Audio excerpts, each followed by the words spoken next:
Nigeria's oil sector is facing fresh turbulence after a petition by Africa's richest man, Aliko Dangote, led to the resignation of Farouk Ahmed, the downstream regulator. The petition filed with the Anti-Corruption Commission has sharpened questions about accountability and transparency in public office. Of course, at the same time, a petrol war is unfolding. The Dangote Refinery has capped prices at 739 naira per litre, accusing regulators of undermining efforts to lower cost. Repeated cuts have left fuel marketers with heavy losses, while consumers remain caught between outlets selling petrol at 920 naira to over 940 naira per litre. Lawmakers have now stepped in, summoning both sides to ease tension and protect stability in the petroleum industry. Analysts say the refinery's growing influence, a stronger naira, the improved supply chain are reshaping Nigeria's fuel market.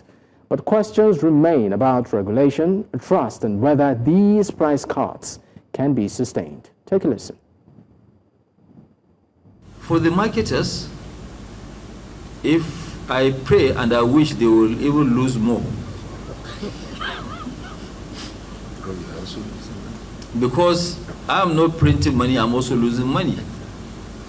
It's not that I'm making money. They want imports to continue. I don't think it is right. They want to continue to dump.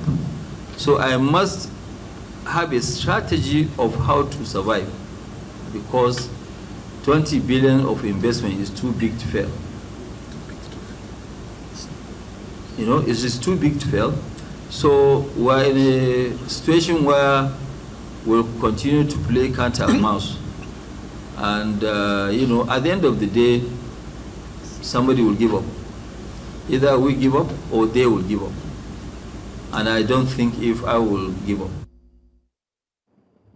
Well, joining the conversation right now is Gillis-Harry, is the president of the Petroleum Products Retail Outlets Owners Association of Nigeria, also known as PETROAN. He joins virtually. I also have Oladotun Hassan, is a lawyer and public affairs analyst. Gentlemen, thank you for your time. Thank you so much for having me today. All right, let me start with you, Mr. Gillis-Harry. And my question, of course, will be pretty much open-ended, starting this conversation. The influence of the Dangote Refinery. And, of course, we've seen in recent weeks him being pretty much vocal about the modus operandi within the sector, where he has raised several concerns. I mean, just part of what we played back a while ago, he said he made reference to marketers, saying that everyone seems to be losing money. How would you rate Dangote's influence in the industry? Well, first, let me correct my name. My name is Billy Gillis-Harry. And my response to your question is, indeed, Dangote Refinery is a star in the firmament in Nigeria and indeed Africa and in fact even the globe. But I'm very disappointed to hear, you know, a business success of that magnitude, you know, saying that we will play cat and mouse and he's losing money and everybody should lose money, and at some point some people will give up and he doesn't think it is him. Well, clearly it tells what we in PETROAN have been talking about for a long time, that the desire for this business mogul is to monopolize the market and therefore put Nigerians in the same straitjacket that he has put us in the cement industry and the sugar industry and you know, other products in the market. So it's clear that it's a war that he has declared, and I believe that there was no reason for that war. We in the industry as stakeholders are very supportive and willing to buy products from Dangote Refinery. But if this is the mindset he has, then we will all see how it plays out. All right, I'll leave you for a moment. And of course, I ask Mr. Oladotun Hassan, who is a lawyer and also a public affairs analyst, the same question. The impact of the Dangote refinery. and all of this drama we are seeing within the petrol industry. For you, as a lawyer and a Nigerian, how does this meet you? Would you say this is a step in a right direction, or we just seem to be moving, in a particular pattern in circles? Well, we have to, first of all, acknowledge the fact that we are in a very different climes now, and things change. We've always been used to this whole hegemony by the cabals within the oil and gas sector, and the advent of Dangote Refinery, to many is a game changer, to many is a solution to our drought or pains and the agony Nigerians have been through many years under the guise and cloak of the, I will call them the oil marketers, from Dapman to PETROAN to even Pengasin, Nupeng, and all the various unions. Ipman is being a kind of a fist cop, and this started more like a price war. Before we know it, it has now deliberately gone into sabotage, and that sabotage is one of the critical issues that Dangote raised is concerned. An individual cannot invest 20 billion. If that 20 billion is invested in Ghana, Ghana will be a pride. But for us in Nigeria, we look at the menial issue where we are trying to sway off what is the major import of why Dangote is advocating for just simple things. He has invested. All he's expecting is that the regulatory agency, in line with the government policy of Nigeria Force of promoting local investment, ensuring that investors are protected, in line and in accordance with the PIA law, that no importation should be granted upon the fact that local supply and demand is met. And this man said he has the capacity to supply, even at the verge of the fact that there are other refineries, there are other licensees that also got the refinery license. He got there first. Yes, many are called, but he was able to put forward the might that no any other person have been able to do. It's not just a person, it's now an institution. Nobody should say because they are oil marketers that is monopolistic. Dangote has never been monopolistic. When he reduced the price, the petroleum marketers were angry. To whose benefit are we talking about? It's to the benefit of Nigerians who have been paying from their nose and tears to buy this product that ought to be bought at the rate of not less than 200 naira. Because even when the first subsidy was removed, the product in the tanks of these same oil marketers, they skyrocketed the price immediately without pity on the citizens. So if the price now is now being reduced, and they are now cutting all the nose, fighting through all their arsenals, and thank God that one of them have just resigned, who is Farouk. So we believe that many are still going to resign because we are seeing a different climb that is benefiting the people. All right. And what I want to tell Mr. President, he should declare a state of emergency in the oil and gas sector.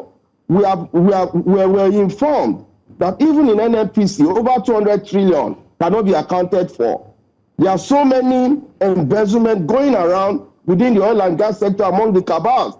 Sometimes these cabals are more within the regulatory agency of government, claiming and trying to Mr. Oladotun Hassan, I know you have a lot to say. I know you have a lot to say, but we need to go on our first break. With the development that Dangote Refinery, with its 650 capacity, has come to stay for the betterment of the country. And we hope it will get to that 1.4 million for the greater benefit of all Nigeria. All right. I mean, there are quite a lot of issues to unpack, within this conversation. When we return from the break, Mr. Gillis-Harry, I will come to you right now to ask how this price cuts by the Dangote Refinery has affected businesses, like yourselves. And he has also made reference to the fact that the cabal within the sector, that's the oil sector, is even tougher than drug cabal. So maybe you might want to give us an insight into how this industry itself operates. Stay with us, we'll be right back. I still have Billy Gillis-Harry, is the president of PETROAN. He joins me on the program this evening, and of course, Oladotun Hassan, a lawyer and public affairs analyst. Gentlemen, thank you for staying with me. Well, I'm coming to you, Mr. Billy. Mr. Billy, I would like to ask you a very practical question here. Let's look at the price cuts that we have seen, successive price cuts in the petrol price, the pump price. I mean, as a business, the president of an association within that sector, how has this had any impact on your business? Are you losing money? Let me start with that before I move to other questions.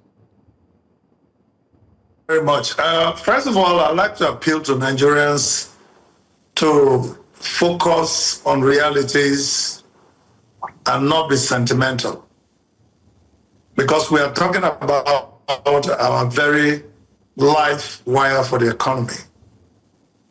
And I've listened to my colleague, and his opinion is that there is so much going on, and there are cabals and all of that.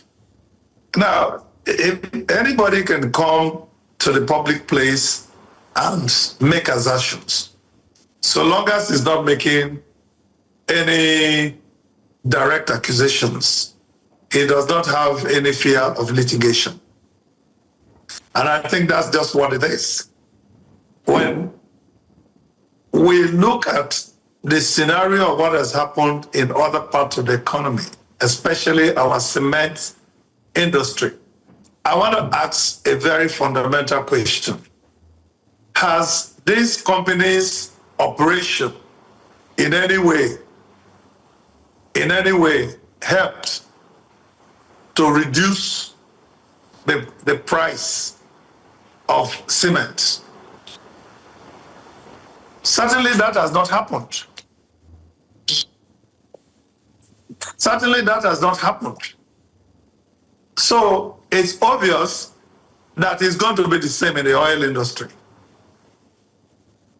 So we need to be focused on just those variables.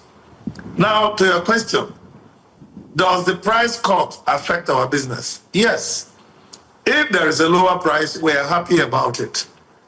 It costs us less to buy and stock in our stations. But how is the lower price being introduced into the market? That is the most critical point that we need to address. If I have just purchased even 1 million liters of product from the Dangote Refinery, and we want to be very direct, and I have not even started selling, and the price of that product is reduced by 129 naira per liter, what happens to my capital? That's exactly what we're talking about. So nobody is against Dangote Refinery. It's especially PETROAN. PETROAN is very supportive. My members buy a lot of product from Dangote Refinery. We also buy from importers and other suppliers. And why do we have to do that? Because we know how critical PMS and AGO is to the industry. All right. I would leave you for a moment and also go to Mr. Oladotun Hassan right now. Maybe you'd like to also react to some things. But let's look at, you in your analysis, your opening remarks, you did make mention of what you considered rot in the sector. And you seem pretty much optimistic that there still needs to be some sort of, well, I call it cleanup. But let's subsume to what we recently saw, the face-off between Dangote and Mr. Farouk, who has now resigned from his position, from that agency of government. But I'd like you to speak more on what the expectations are for you, for instance, as a Nigerian. Well, I speak as the President Yoruba Council Worldwide and the convener Nigeria Coalition Groups, because it seems we need to recognize what we represent. We represent voices of lots of millions of Nigerians. And Nigerians, just as my colleague have rightly admitted, that they are more interested in profit rather than the patriotic spirit of ensuring Nigerians as well benefit from the same oil that is being gotten from our soil. And that is what Dangote is all about. Dangote is not the Aliko Dangote we are talking about. We are talking about the survival, the progress of this nation. And what we need is that maximum support expected of an average Nigerian who just want to buy fuel at the cheapest cost. What will cost the amalgam of Dapman and all these oil marketers to patronize Dangote and let them have a variation of price? Let them be on the same page rather than importing fuel and promoting the international oil companies at the expense of local market. The cost of them lifting this oil before it gets to the local market here, and Dangote have reduced the price. It's not because Dangote is just interested in reducing the price, because Nigerians are feeling pain. You, as the anchor, is feeling pain, but you can talk about relief from 1,500, which is still being sold in Benin Republic and Ghana, that same price. For now, we are already going towards 600. And this association is standing on our jugular, telling that the whole country that this whole cement rhetoric is not the same as the oil and gas. Every business has its own pros and cons. But this oil and gas business is more hellish and detrimental to a lot of Nigerian masses. When you talk about the war of Farouk, we are not just talking about Mr. Farouk alone, Mr. Farouk Ahmed. No, we are talking about a cabal. Farouk represents that face and so many other departments within the oil and gas sector. What we are telling Mr. President, because Mr. President once announced the 15% tax on every imported product, it was as a result of the pressure from these organizations. Because if the president have imposed 15%, it will discourage importation. It will rather promote the same price you are importing, you still get a lower price. If you negotiate properly with Dangote, must you sell petroleum to Nigerians at the rate of 800 naira? Must you buy at 900? Why can't you be more patriotic? So if we are not talking about small, we have verified evidence. The verified evidence is the fact that Nigerians can feel the reduction, and we can positively admit that it is in our favor. So we cannot leave heaven and we are running to the hellfire. No. All right. So we are appealing that Dapman and all these unions should come together and believe that we all need to work together to ensure that these things are rightly achieved within the confines of the law. All right. Now, thank you very much. I'm coming back to you, Mr. Gillis-Harry. Now, before, of course, we wrap up this segment of the conversation, I want to put it to you because we know that the House of Representatives has intervened in this, what I call a dispute. As an organization, as a group, that's PETROAN, do you have demands that you feel needs to be met in everything that is happening right now? Well, the demand we have is simple. Dangote Refinery is a star in the firmament, and we all readily accept and value that. But having said that, there is a method to do business. I mean, I listened to my colleague. Obviously, he needs a little bit, more, discernation in this business to understand how it functions. Now, we are not so much after our profit, but we're after consistent availability of product, affordable pricing, and also being able to keep our stations wet. What that means is we must all the time have enough capital to buy product. We are not going to get the capital if we keep having products, prices of product being changed in a way that gives us a very difficult task in being able to build the values that we can do. So when prices are just arbitrarily changed, because somebody wants people to be punished, I don't see how that becomes a business. All right. I mean, just a quick one, to add to some of the things you've said. You said that as much as Dangote Refinery is welcomed, a game changer, a major player in the business, will I call it style or the process of the price cuts, seems to be an issue, which of course you feel needs to be taken into cognizance. But I believe that this price cuts mostly affects you, maybe on the negative, when the prices are reduced. But what if there's an increase in these prices? Does it benefit you? Every day presents opportunities for us to learn and to do this business much more beneficially. And as far as PETROAN is concerned, we are so much to support Dangote Refinery. We do not agree with his method of doing business. We believe that there should be multiple sources of petroleum product delivered into Nigeria.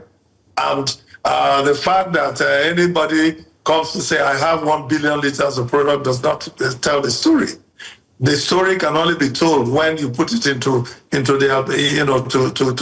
the test. So we want to work with Dangote. We want to support him. We want to do the best we can. But I mean, if we have just bought, for an example, 25,000 metric tons of PMS, and before we even get to our tank farms, he has changed price and reduced it by 129 naira. What's going to happen to our capital when we get back to the market to buy? And he has openly boasted that his purpose is to pauperize us and reduce our capacity, and that he thinks that he's going to win at the end of the day. So this is not the kind of statement a patriotic Nigerian should put. So those who think that this is a good stuff for them has to go back and analyze what the content of some of these statements are or what it means. Because what we're looking for is the entire stakeholders in the industry want to patronize Dangote Refinery. While we want to patronize them, we also want to be sure that we are doing business with a business model that is cost effective. We are not just going to go there, buy product, and then our retail outlets, prices have changed, either up or down. We shouldn't be doing that.